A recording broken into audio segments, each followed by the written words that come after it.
दोस्तों, कैसे हो आप सभी लोग। आशा करता हूँ आप सब बढ़िया होंगे। तो दोस्तों, अभी जो अपडेट है बहुत ज़्यादा बड़ी अपडेट है। ग्रुप डी के अंदर जो आईटीआई के ऊपर और 10th की क्वालिफिकेशन के ऊपर बहुत ज़्यादा चर्चा चल रही थी, उस पे बहुत ज़्यादा नाराज़ भी थे कि वो हमारे सभी स्टूडेंट। तो सभी को बता दूं, आपके लिए बहुत अच्छी खुशखबरी है, क्योंकि जो अभी देखा जा रहा है ना कि एक ऑडियो वायरल हो रही है, ऑडियो क्या वीडियो ही वायरल हो रही है। तो आपने देखा होगा जो कि उसमें बताया जा रहा है कि एक मीडिया कर्मी ने यही बात करी थी, और उसमें बताया जा रहा है कि आईटीआई लागू करने का पूरी पूरी टेक्निकल जितनी भी वैकेंसी हैं, जो उन पे आईटीआई ही लागू होगा। और ये बहुत बड़ी अपडेट है, और सभी आईटीआई वाले स्टूडेंटों के लिए भी खुशखबरी है। और जो 10th वालों के लिए भी जो अपडेट थी, 10th वालों के लिए अलग वैकेंसी आएंगी और आईटीआई वालों के लिए अलग वैकेंसी आएंगी। तो आपको घबराने की कोई जरूरत नहीं है, कोई हंगामा करने की जरूरत नहीं है। अगर आप हंगामा में ही लगे रहे तो आपको बहुत ज़्यादा नुकसान होगा, और टीचर अपना फ़ायदा ले जाएंगे, आपको बेच बेच जाएंगे। उनके पास पैसा पहुंच जाए, टीचरों के पास आपसे कोई मतलब नहीं है। आप पढ़ो या मत पढ़ो, आओ या मत आओ लाइव क्लास में, एप्लीकेशन पर कुछ भी मतलब नहीं है उनको। उनके पास जो आपको बैच बना करके जो स्टूडेंटों को वो बेचते हैं, हर स्टूडेंट को वो पागल बनाते रहते हैं। टीचरों की बात कर रहा हूँ मैं, क्यों बात कर रहा हूँ इनकी टीचरों की। आपको भी बुरा लग रहा होगा जो टीचरों के फैन होते हैं। वो देखो, अपने माँ बाप के फैन हो जाइए टीचरों के, और किसी भी सेलिब्रिटी के फैन होने से अच्छा है अपने माँ बाप के फैन हो जाओगे तो उस दिन अपनी ज़िंदगी में बहुत आगे बढ़ जाओगे। मैं ऐसी बातें क्यों कर रहा हूँ पता है, क्योंकि स्टूडेंट के दर्द को मैं झेलता हूँ। जबकि जबकि उनको रेलवे के अंदर ही ग्रुप डी का बैच अलग मिलता है, आरपीएफ कांस्टेबल का बैच अलग मिलता है, एसआई का बैच अलग मिलता है, जेई का बैच अलग मिलता है, टेक्नीशियन का बैच अलग मिलता है। कितने बैच हो गए, और ये कितने पैसे कमाते हैं। एक ही स्टूडेंट हर एग्जाम को तैयारी कर रहा है, उसका माइंड कितना डिस्टर्ब हो जाता है कि वो ग्रुप डी के भी बैच को लेगा, टेक्नीशियन के भी बैच को लेगा, आरपीएफ एसआई के एनटीपीसी के अलग को लेगा।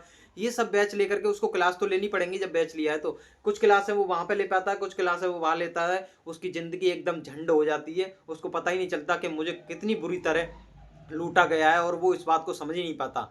जबकि बात एक ही है, सिलेबस एक ही है, सब कुछ एक ही है। तो आप एक रेलवे का बैच बना करके क्यों नहीं पढ़ा सकते।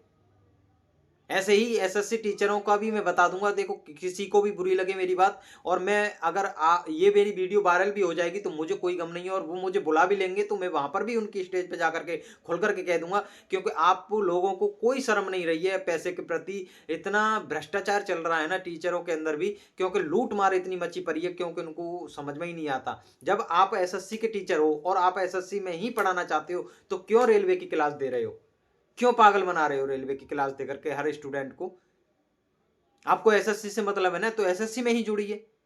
काफी एसएससी के अंदर टीचर काफी अच्छे हैं। मैं उन टीचरों का नाम यहाँ पर नहीं लेना चाहूंगा, क्योंकि और टीचरों को भी ये बात बुरी लगेगी। लेकिन हर टीचर, एक अच्छा टीचर एक बुरे टीचर की वजह से बदनाम है। और बुरा इसलिए कहा जाता है क्योंकि स्टूडेंट के साथ जो दर्द देखा जाता है ना, वो बिहार के अंदर देखा गया था। बीपीएससी के स्टूडेंट थे। स्टूडेंट पूरे भारत के अंदर एक ही होता है, सब संगठन में रहेंगे तो हर किसी स्टूडेंट को न्याय मिलेगा, लेकिन नहीं मिल पाता। और वहां पर बिहार के ही टीचर उनके साथ थे, लेकिन कोई भी टीचर कम्युनिटी जितनी भी है, कोई उनका साथ नहीं दे रहा था। सभी अगर साथ देते तो वो आंदोलन इतना जो वो पकड़ रहा था, वो तेजी से लाठीचार्ज हुई थी, वो नहीं हो पाती, और सभी को वहां न्याय मिल जाता, जो कि आज तक न्याय नहीं मिल रहा है। कुछ चंद छात्र ही लड़ाई लड़ रहे हैं, तो इससे क्या न्याय मिलेगा। और आपको लगातार ठगा जा रहा है। आपको नहीं समझ में आ रही कि खुद मैं आपको लगातार इसीलिए वीडियो बना करके दे रहा हूं कि सेल्फ स्टडी कर लीजिए, कर लीजिए, कर लीजिए। अगर आपको लाइफ में सक्सेस होना है, नौकरी पानी है तो। अगर आपने सेल्फ स्टडी नहीं की और आप वीडियो ही देखते रहे, टीचरों की लाइव क्लास देखते रहे, वो आपको प्रैक्टिस सेट क्यों देते रहते हैं यूट्यूब चैनल पे, क्यों 10-15 सेट का ही 10-15 एक एक घंटे में 10-15 क्वेश्चन करा रहे हैं मैथ के, रीजनिंग के। क्या फायदा मिल रहा है स्टूडेंट को, उनको मिल रहे हैं व्यूज।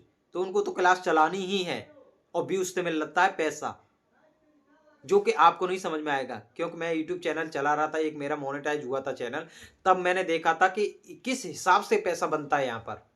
ये आप अनुमान नहीं लगा सकते। मैं आपको लाइव दिखा भी दूंगा ना, तो आप चौंक जाओगे कि ये कितनी कमाई करते हैं। ये अपनी कमाई के चक्कर में स्टूडेंट को बर्बाद कर दिया है, जब से ऑनलाइन आया है। ऑनलाइन आने से बहुत से स्टूडेंटों को फायदा भी हुआ है, नुकसान नहीं। जो कि बेचारे नहीं दिल्ली में रह पाते थे, नहीं अपना पढ़ पाते थे, वो कुछ और। देखो, वो इतने समझदार स्टूडेंट है, एक ही बैच लेंगे, एक ही बैच, चाहे वो एसएससी का हो, किसी का भी हो। मैथ, रीजनिंग और जितने भी क्वेश्चन है सब एक जैसे होते हैं। और आपको विश्वास नहीं होगा, एसएससी का और सीजीएल का अगर मैथ आपने पढ़ा है तो आप रेलवे का कोई भी क्वेश्चन निकाल सकते हो, अगर प्रीवियस ईयर लगाए तो। लगा के खुद तो देखिए, नहीं आ रहा है एक बार नहीं, उसी बैच को बार बार पढ़िए। ऐसा नहीं कि रेलवे का मैथ लेके चल दिए। हाँ, इतना है, हो सकता है क्वेश्चन का लेवल डाउन हो सकता है, लेकिन इतना भी डाउन नहीं। आप समझिए, मैथ एक जैसा है, रीजनिंग एक जैसी है, प्रैक्टिस आपको करनी है अगर सिलेक्शन लेना है तो। और इस बात को जितना जल्दी आप समझ जाओगे, सिलेक्शन ले लोगे। और नहीं बैच ही लेते रहोगे, बैच बैच खेलते रहोगे, टीचरों को मजा आता रहेगा, उनका पैसा बनता रहेगा, आप एकदम निचुड़ के एकदम बर्बाद कर दोगे अपने घर को, जो कि आपको कुछ नहीं मिलने वाला। हमने अपनी जिंदगी में बहुत स्ट्रगल किया है, आपको बता भी नहीं सकते। 7 साल निकल गई, इस बात को हम नहीं समझ पाए। इसलिए हम स्टूडेंटों को बताना चाहते हैं कि भाई इस बात को समझ जाइए कि जो हम भटके, देखो स्टूडेंट की प्रॉब्लम एक स्टूडेंट ही समझ सकता है, और स्टूडेंट को एक एक वही स्टूडेंट समझा सकता है सही तरीके से जो लगातार फेलियर हुआ हो। एक आते आया 1 साल में और 6 महीने में तैयारी करके और जॉब लेके चला गया, उसको कोई एक्सपीरियंस नहीं है और उसको होता भी नहीं है। वो इंटेलिजेंट था, अपने सिलेक्शन में अपने दम पे सिलेक्शन लेके चला गया, उसको पीछे की जो स्ट्रगल था उसने कभी देखा ही नहीं।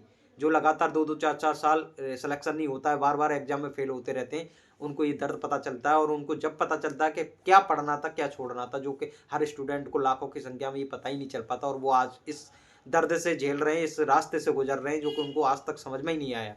ये बात हमको इतने साल बाद समझ में आई, और वही हम लगातार वीडियो बना करके आपको समझाना चाह रहे हैं कि खुद प्रैक्टिस कर लीजिए, आपका सिलेक्शन हो जाएगा। एक बार नहीं, बार बार करिए, कब तक नहीं क्वेश्चन निकलेगा। जो ट्रिक होती है ना, जो टीचर निकालते हैं, आप खुद निकाल दोगे क्वेश्चन की जब बार बार प्रैक्टिस करोगे तो। एक बार मेरी बात मान करके एक चैप्टर को आप 10 बार रिवीजन करके देख लीजिए, आपको विश्वास हो जाएगा कि प्रैक्टिस में क्या दम है। प्रैक्टिस की चक्कर में तो यार, प्रैक्टिस कर करके तो लोग कहाँ से कहाँ पहुंच गए, इतिहास में उनका नाम लिख गया। आप बात करते हो ये मैथ और रीजनिंग तो बहुत यार मामूली सी चीज है, ये तो कुछ भी नहीं है। हमको मैथ नहीं आता था, हम नहीं निकाल पाते थे, चुटकियों में सॉल्व कर देते हैं अब, क्योंकि हमने सोच लिया था कि मैथ को ही देखना, साला निकलेगा कैसे नहीं। जब हमने रगड़ के रफ भरी ना, और पेन लेकर के जब प्रैक्टिस करी, तो हमको समझ में आ गया कि साला ये ट्रिक व्रिक कुछ नहीं होती, एंड का ही जो बेसिक का पॉइंट होता है उसको ही उठा के ट्रिक बना करके आपको दे देते हैं। वही ट्रिक बन जाती है जो कि आपके माइंड में कभी डायरेक्ट घुसती नहीं है। शायद बेसिक से लेकर के आपको जब ट्रिक बताएं तो आपको मैथ पढ़ने में बहुत ही आनंद आएगा, जो कि ये ऐसे कुछ ही टीचर हैं जो आपको ऐसा पढ़ाते हैं। उन टीचरों को मैं हमेशा ही सैल्यूट करता हूँ और हमेशा करता रहूँगा। लेकिन एक मौका आएगा जब हम उनका नाम भी से लेंगे, और उनके पास जा कर के आपको उनको बताएंगे भी, और अपने रिजल्ट को भी हम शेयर करेंगे कि इनका हमारी लाइफ में क्या क्या रहा। लेकिन मैं आपको नोट्स प्रोवाइड करा सकता हूँ अपने, जो कि मैं उस टीचर से पढ़ा हूँ जिसने मुझे बहुत मजबूत बनाया है इनमें। लेकिन आपको इन चीज़ों से बहुत फ़ायदा मिल जाएगा, और आप खुद समझ जाओगे कि कौन टीचर है वो ऐसा जिसमें दम है। मुखर्जी नगर के अंदर, मुखर्जी नगर क्या तो छोड़ो, ऐसा ऑनलाइन टीचर कोई नहीं हो जिसको मैंने नहीं पढ़ा हो और जिसको अनुभव नहीं किया हो मैंने। ऐसा कोई टीचर नहीं बचा मैथ और रीजनिंग के अंदर। लेकिन कुछ बादशाह ऐसे हैं मैथ के अंदर, जो कि आपके दिमाग में ही नहीं, कहाँ कहाँ घुसा देते हैं मैथ को। ज़्यादा गलत मत लेना। तो ठीक है, बस यही अपडेट देनी थी आईटीआई और 10th वालों के लिए बहुत खुशखबरी है। तो मिलते हैं अगली वीडियो में, धन्यवाद।